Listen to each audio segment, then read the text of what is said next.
Hello bookworms, I'm Hannah and it's time to talk about my February reading. In the month of February, I read 3 middle grade novels, 3 young adult books, 1 nonfiction, and 2 adult fiction books for a total of 9 books. In this video, I'm closing out my celebration of Black History Month by reviewing all of the books I read that were written by African American authors. Before I get to the 5 books that wowed me, we need to talk about 2 books that left something to be desired. The first is Piecing Me Together by Renee Watson, a contemporary young adult novel about Jade, a teen born into poverty who dreams of a successful future, one she hopes to achieve by seizing every opportunity that comes her way, including the unwelcome opportunities such as a spot in Women to Women, a mentorship program designed to benefit at-risk girls. Now, before I explain why this 2018 Newbery Honor book proved such a disappointment, let me first touch on the book's strengths. Piecing Me Together shares many similarities with other popular YA and middle grade titles that feature a Black female protagonist from an impoverished neighborhood attending a school filled with privileged white children. But Watson brings something new to the conversation by exploring how differences in wealth and class divide all people, not just Blacks and whites. One of Jade's best friends is a poor white girl, and Jade struggles to identify with her mentor, who happens to be a wealthy Black young woman. Other noteworthy features include emphasis on learning a foreign language to empower oneself and open employment doorways, the importance of finding one's voice, and using art as a healthy means to express oneself. Jade is a collage artist, and the structure of the book, with its short chapters, choppy pacing, and brief glimpses at the many microaggressions Jade suffers, pay homage to that frenetic gathering of thoughts and images found in collage art. For all its strengths, Piecing Me Together is overshadowed by its weaknesses. Foremost is the contrived dialogue. When these characters speak, they're either awkwardly forcing in exposition, quoting a textbook, or driving home a lesson. This book is painfully didactic. There is no trust that the audience can intuit themes and lessons for themselves. This type of thematic spoon-feeding would be less surprising in a middle grade novel, and even then it would be overkill. Now, my opinion of this book is unorthodox when compared to many other reviewers, and I should probably tell you to read it for yourself, but honestly, I just wouldn't recommend it over more worthy contenders like The Hate U Give by Angie Thomas or Patina by Jason Reynolds. My second disappointing read was a 2017 National Book Award finalist for nonfiction, Never Caught, The Washingtons' Relentless Pursuit of Their Runaway Slave, Ona Judge by Erica Armstrong Dunbar, a book whose subtitle just did all the work of giving a synopsis for me. Now, very little is known about Ona Judge, which is why this book struck me as such an enticing read. I was really looking forward to learning more about her. But the lack of records about Ona Judge appear to have been a challenging hurdle for Dunbar because this book isn't really about Ona Judge so much as it concerns George and Martha Washington, making it a relatively unfortunate reading choice for Black History Month. Maybe the obvious was there in the title, but font size matters, and it struck me as misleading that Ona Judge's name is so prevalent on the cover when she's such a small part of the book. You can learn almost everything Never Caught has to offer about Ona Judge from the subtitle. She was a slave, owned by the Washingtons, she ran away, they pursued her. At the very least, I would have liked to have learned more about what life was like for a slave working for the Washingtons in the late 1700s, yet Dunbar merely brushes over that aspect of Ona's life. At one point, Dunbar describes Ona's responsibilities as becoming increasingly formal and public. I would have loved for Dunbar to expand on how those responsibilities took form for Ona in exchange for the many details about how many grandchildren the Washingtons had and which boarding school each child attended. Now, despite my frustration in not learning more about this resilient woman, this is a well-researched, breezy read that I would recommend to anyone interested in learning more about the Washingtons, particularly how they exploited gradual abolition laws to prevent their slaves from obtaining due freedom. Now we get to the books that were the highlight of my reading month, beginning with The Hate U Give by Angie Thomas, narrated by Bonnie Turpin. Now, this is a story all about how Star Carter's life gets turned upside down. She's a 16-year-old girl who must balance life between 2 worlds, her poor Black neighborhood and the white prep school she attends.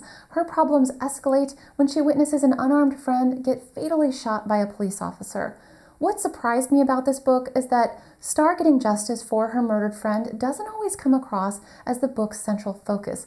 Rather, Thomas highlights the minutiae of Star's life, revealing how her friend's senseless death, becoming national news subject to twisted truths, ripples outward, affecting her friendships, her family, and her community. Every aspect of this book is designed to emphasize its poignant central theme that what society gives or doesn't give its youths is directly related to how society benefits or suffers when those youths reach adulthood. At 700 pages, the narrative occasionally runs long, as Thomas describes Star's every craving and every hug she receives. Star is a complex protagonist. She's sympathetic, yet frustrating. Her inclination to be angry at people whom she's lying to or can't be bothered to vocalize her hardship to is irritating, and yet her struggle with PTSD and her quest to find her voice is arresting.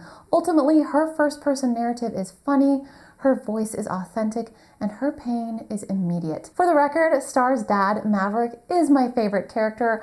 I could sit and listen to him talk about Black Jesus all day. My final thought on this book is that Bonnie Turpin's narration absolutely brought the story to life. I highly recommend listening to the audiobook, and if you enjoyed this book, be sure to check out All American Boys by Jason Reynolds and Brendan Kiley. Speaking of Jason Reynolds, Boys in the Hood meets A Christmas Carol in his 2018 Newbery Honor book, Long Way Down. This contemporary young adult novel is a cautionary tale written in verse about 15-year-old Will, a boy who, armed with a gun and seeking revenge, plays a haunting game of what if as he rides the elevator in his building to the ground floor. Reynolds seamlessly weaves countless important messages into every book he writes, and Long Way Down is no exception. Using a staccato rhythm to break heavy topics into manageable bites, he examines gun violence, the cyclical nature of gang violence, poverty in marginalized communities, and something he touches on in nearly all of his books, the devastating side effects of hypermasculinity. He even throws in a few two-word punches that will knock you back and leave you breathless. Long Way Down is an unforgettable blend of eerie encounters and alarming reality. The conclusion empowers readers in a way I've never seen before, and the latest printing of the book has so many award and nomination stickers you can barely see the cover. If you haven't read this book yet, what are you waiting for? Next up is the winner of the 2017 National Book Award for Fiction, Sing Unburied Sing by Jasmine Ward. Set in the Mississippi Gulf Coast, this is the story of a broken family, of a boy becoming a man, of a mother fighting addiction, and of a nation haunted by past injustices. Sing Unburied Sing is conveyed by a trio of first-person narratives. I've read a fair number of books lately with multiple first-person perspectives where there was no distinction between the characters' voices, but I found a refreshing variance in this collection of voices. Jojo's voice strikes a balance between perception and innocence. His mother, Leonie, is detached and unfeeling. And the third voice was an unexpected character, so I won't say who it is, but it continually oscillates between certainty and confusion. Oddly enough, many reviewers have criticized this book for its trio of voices sounding too similar.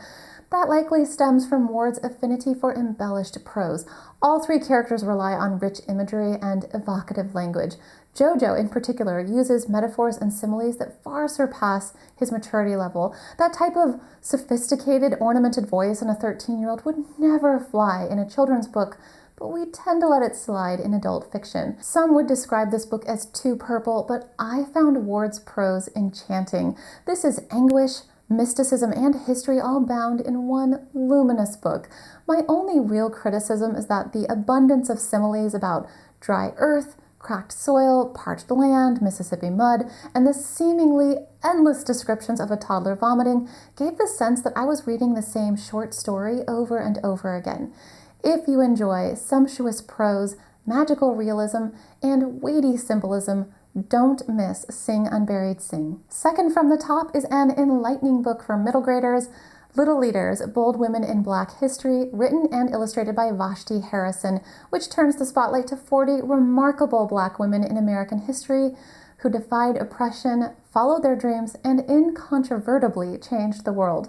Each woman is featured in a one-page biography, accompanied by a darling illustration. For me, the only downside to the illustrations is that the women having their eyes closed makes them look demure rather than bold. But Vashti explains on her website that the illustrations are children playing dress-up, their closed eyes representative of looking within, imagining themselves emulating these famous women. The biographies may be short, but they pack in a lot of information. There are some familiar faces here like Ruby Bridges and Rosa Parks, but many of the women are lesser-known figures, such as Phyllis Wheatley, the first African-American woman poet ever to be published. Incidentally, no one knows her true name. Phyllis was the name of the ship that carried her from her home in Africa to Boston, Massachusetts, and Wheatley was the last name of the man who owned her. What I love most about this book is that it inspires more learning. I bounced back and forth between Little Leaders and the internet, sating my curiosity to see the harp, a sculpture created by Augusta Savage in 1939 for the New York World's Fair, and to listen to Marian Anderson sing at the Lincoln Memorial. These women were trailblazers, paving the way for future generations. From dancers and poets to astronauts and activists, these women amaze and inspire. Little Leaders absolutely belongs in the hands of little ones and would make a lovely addition to any home library. The apex of my February reading was Roll of Thunder, Hear My Cry by Mildred D. Taylor. Winner of the Newbery Medal in 1977, this middle grade novel set in Mississippi during the Great Depression follows young Cassie Logan and her family as they struggle to save their farm and maintain their independence amid an onslaught of racism and social injustices. Now, I read so many books this month about women struggling to find their voice, but Cassie already has hers. She's a confident, outspoken firebrand, and that's partly because she doesn't fully understand how dangerous it is for her to speak up for what's right on behalf of herself and her family. So she continually puts herself in precarious situations, making this a worrisome tale with tension that escalates exponentially. This is book 4 of 6 in the Logan family series, and even though I haven't read the preceding 3 books, I was able to jump right into this series, easily orient myself, and fall in love with the Logan family. Cassie has 3 brothers. The youngest, little man, is proud and resolute. Christopher John is obedient, ever reluctant to break the rules, and the oldest, Stacy, is benevolent and forgiving. Roll of Thunder, Hear My Cry often reads like Stacy's coming-of-age story as told through Cassie's eyes, but ultimately Taylor finds a harmonious balance between the challenges Stacy faces that force him to become a man and the lessons Cassie learns about self-respect and her family history. This book is laden with poignant messages about humanity and self-worth. It's a vividly rendered portrait of American history and a heartwarming portrayal of family. I cannot recommend this book enough. I was so moved by it that I've already purchased the sequel. The next great bookish event on the horizon is the Bailey's Women's Prize, now to be known as the Women's Prize for Fiction. The long list will be announced on March 8th, and I can't wait to see which books make the cut. I don't believe my new schedule will allow me to review the complete long list like I did last year, but I'll certainly be cherry-picking the list and posting video reviews of the books I managed to read before the winner is announced on June 6th. Also, many thanks to Anita Pomerantz for bringing some exciting Man Booker news to my attention. 2018 is the year of the Golden Man Booker, a special one-off award to crown the best work of fiction from 5 decades of Man Booker winners. All 51 winners will be pitted against one another as judges search for which books have withstood the test of time and remain relevant today. A 5-book shortlist will be announced in May, and voting for the winner will be open to the public. I'll drop a link in the description box with more specifics. Until my next video, happy reading and viewing. Thanks, everybody.